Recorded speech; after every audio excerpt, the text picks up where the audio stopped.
Guys, I am here at booth number 1205, and we have Jay, and Jay is going to talk about this showcase that he is restocking. He's our first dealer of the day restocking here on Saturday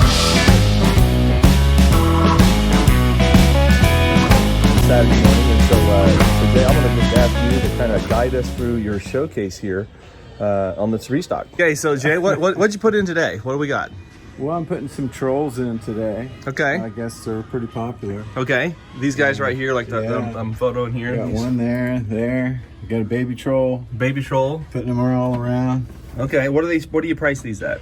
They're around 18, 12, 10. 10, 12, 18, 28. 20, 28. Okay. Yeah, all different prices. Okay. They're kind of cool. I like my elves down there that for the Christmas time. Those are cool little pixies. Yeah, pixies. Elves? Okay. Elves or pixies, yeah.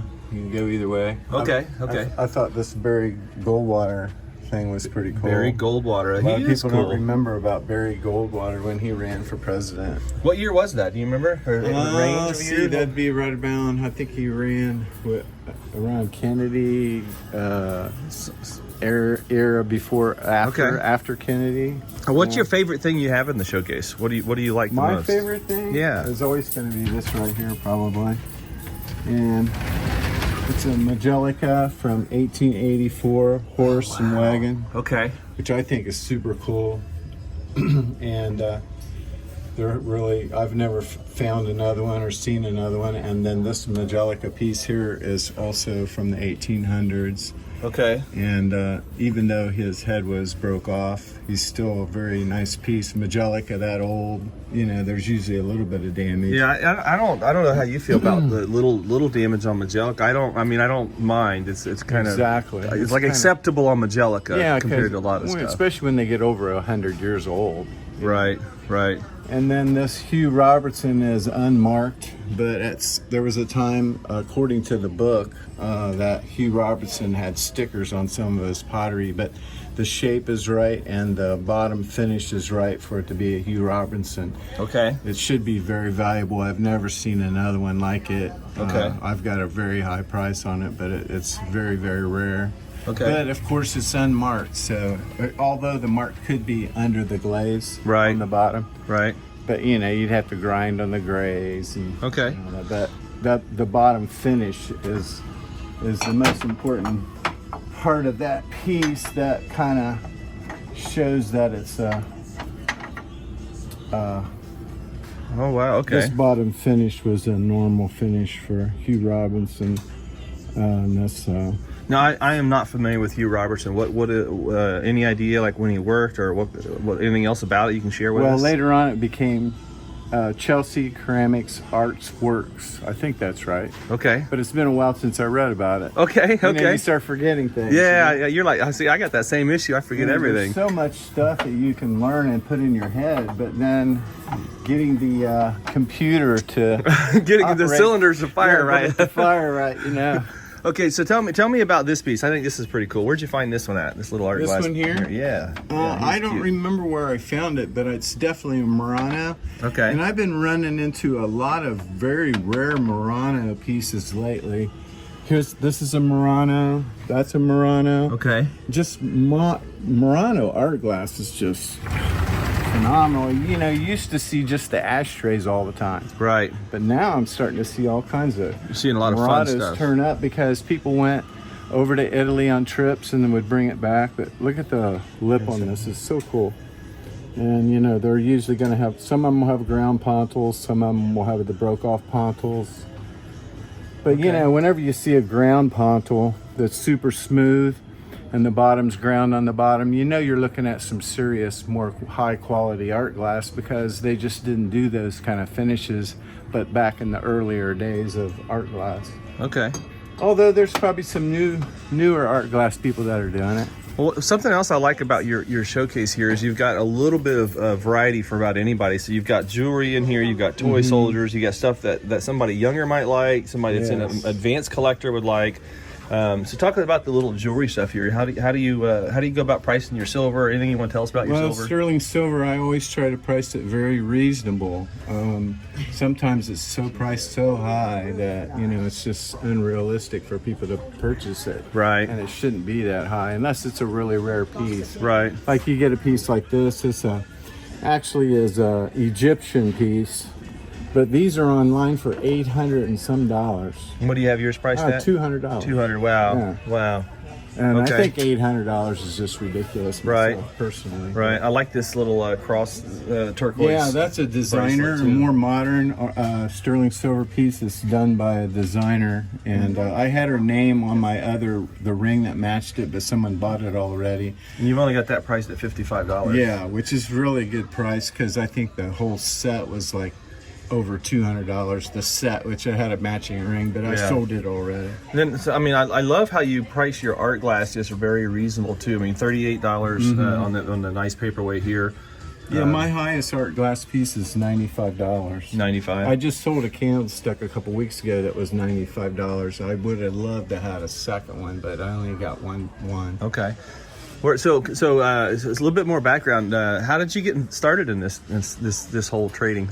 Well, I'm a retired general contractor, but whenever I was out and about in neighborhoods, I would see yard sales, garage sales, and estate sales, and Right. you know, I would just go there on my breaks or whatever, and next thing you know, I started buying and storing up and filling my house up with stuff.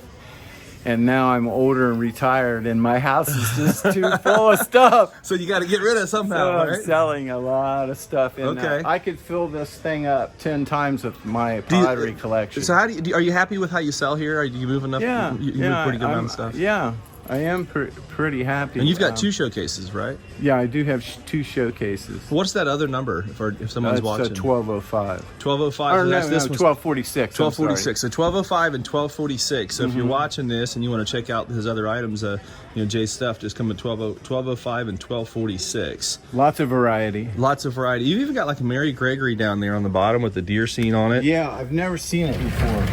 That's pretty rare. cool. Yeah, I priced it pretty high because you don't see them with animals on. And that's very got often. wonderful work. What's the age of this one? What do you think?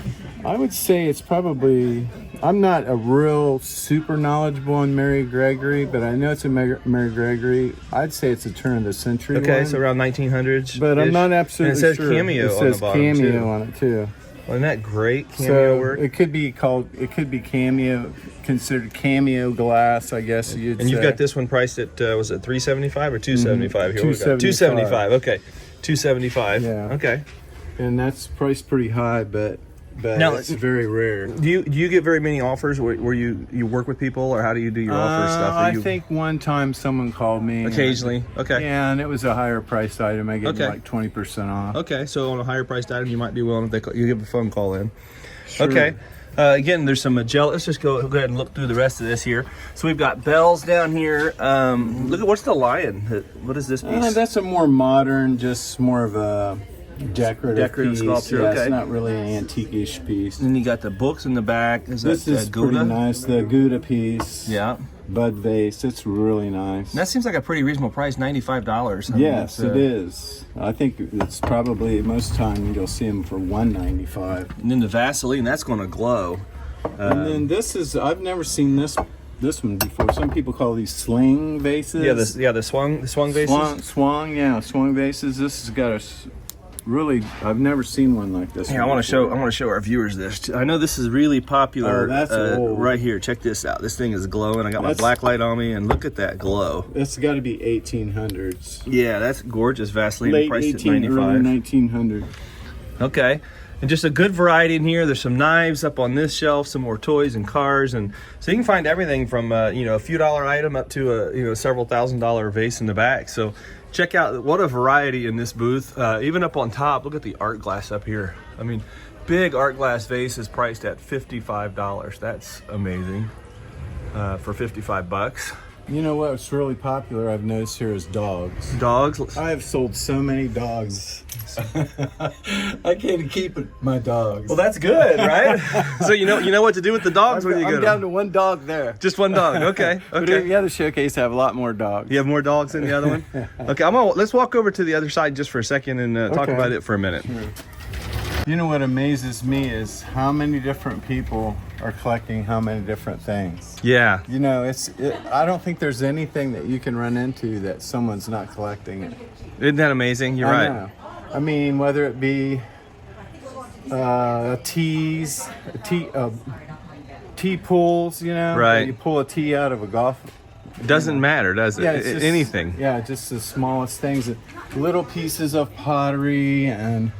I like the crushed lunchbox. That's kind of fun too. Yeah. It's like my generation. I use this. I used to take stuff like that to school with me, and now they're everywhere, and people are buying them like crazy. And then banks, you know, there's so many varieties of banks. I love the Brush McCoy banks. I think they're just awesome. And you've got like Zippo looking. I mean, I guess it's a Zippo. There's lighters in here. There's knives. There's banks. There's toys. There's lots of glass. It's a good mix. And so if you're looking for just a variety, these showcases I'm showing you right now have a wonderful variety. Are those like the Majelica tile? Are those Rookwood? Yeah, I have lots of tiles. I've not sold Or Trent any. Tile Company, But it says, okay. I've hardly sold any tiles here, but I heard a lot of people really don't like to buy them unless they're framed. But you know, that takes time and money Right. to frame your all your tiles. But Okay. these were on furniture. Okay. They were decorative pieces on early furniture around the turn of the century, before and after. Yeah. They were on pieces of furniture, and these are decorative tiles that went in the furniture. Okay. Oh, that makes sense. Yeah, and they're made in Zanesville, Ohio. Okay. I think these are AET or something like. Trent Trent. Tile Yeah, Company. these are Trent Tile tiles. Company. Okay. Okay. I forget sometimes which tile company, but Okay. And then you got I've some. always bought tiles whenever I've been anywhere that I've run into them. Looks like here this. and Let's there. open this up so we can see this side here. Look at what's the glass? It looks like a piece of Dom, the Greyhound there. This guy here. Where'd you get that at? That's I pretty forget interesting. if this one was marked or not. Mark on the bottom. Actually, I didn't write anything Got down. anything It was- down on there? Yeah, there's a name on the bottom of it, but I forget it. It's really, I've never seen this Greyhound before ever. That's pretty cool. And then you Yeah, got the art. is that 35. I mean, it's a great price. Yeah, yeah. It's easy at 55 and up. And then there's a flower paperweight that's really fun. It's only $45. And sometimes you'll run into unusual metal jewelry. This one's a piece of metal, but some metal jewelry is very valuable, but Okay. I personally couldn't find that one. I research everything. Do you? I have a research engine on my cell phone. Okay. I can take a picture of anything, hit a button, and it'll research the whole internet for Yeah. anything. So I always see Do you what use the high the prices. Google app? Is that what you're using, or is it different? I don't know what the app is called. It was on my cell phone when I got it, Ah, okay, okay. which was convenient. Yes, yes. And so I can always know what the high is, and I always make sure I'm below that. Yeah, we find that interesting. Most of the dealers I interview that we talk about are trying to price below the high marks. You know, not trying to get full online. retail. Because just online you got to pay. For shipping, Right. You know, and then I don't want to be. I know a lot of the prices online are just crazy, too high. I mean, they're outrageous. I think. yeah. I'd rather shop this mall for anything, especially American art pottery. Oh my gosh, it's so reasonably priced. In the booth across from me, Phew, prices are fantastic. Right, Yeah. right. What's your favorite thing to collect that's not here that you have at home? Well, I have a ton of art pottery. What's your favorite kind? Just if I haven't seen it before, I buy it. Okay. Do you like when art pottery Rookwood, Roseville, Weller? Is that what you're talking about? Any or brand. Any That- brand. As long as it's American. Anything American. Okay. Yeah, and I'll buy Majelica only if it's old, Okay. like turn of the century. Yeah, yeah. Yeah, So and none of it's the late very, stuff. Okay. how shall I say, ornate. Okay. Ornate. So the more ornate, the better Yeah, you like more it. colors. Nice. And of course, the more colors in Majelica, the more valuable they really are.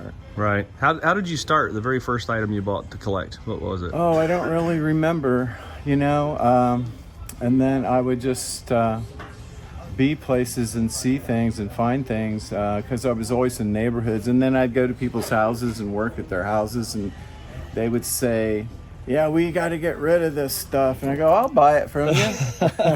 Well, that's a wonderful way to start. Take it home and put it in my house so that I can someday have to get rid of it. So I'm noticing this plate down here. What is the plate? That looks interesting. It's, well, you've heard of Picasso. Yeah, that's what I thought it looked like. This guy's similar to Picasso, and actually, he probably trained under this guy.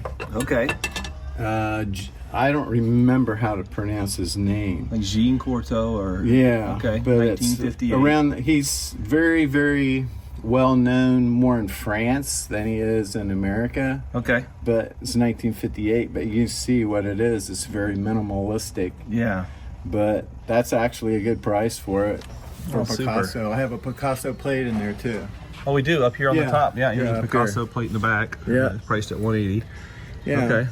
And he did plates, but people don't, and just like he did pottery. Right. Well, Jay, thank you for letting us talk to you a little bit here and getting a little booth tour with you. Appreciate it very, very much. And you guys come visit again. We got 2 booths. Was it 1246 and 1205? 1205. Come say hi to Jay at the Heart and buy something from him. All right. Thank you.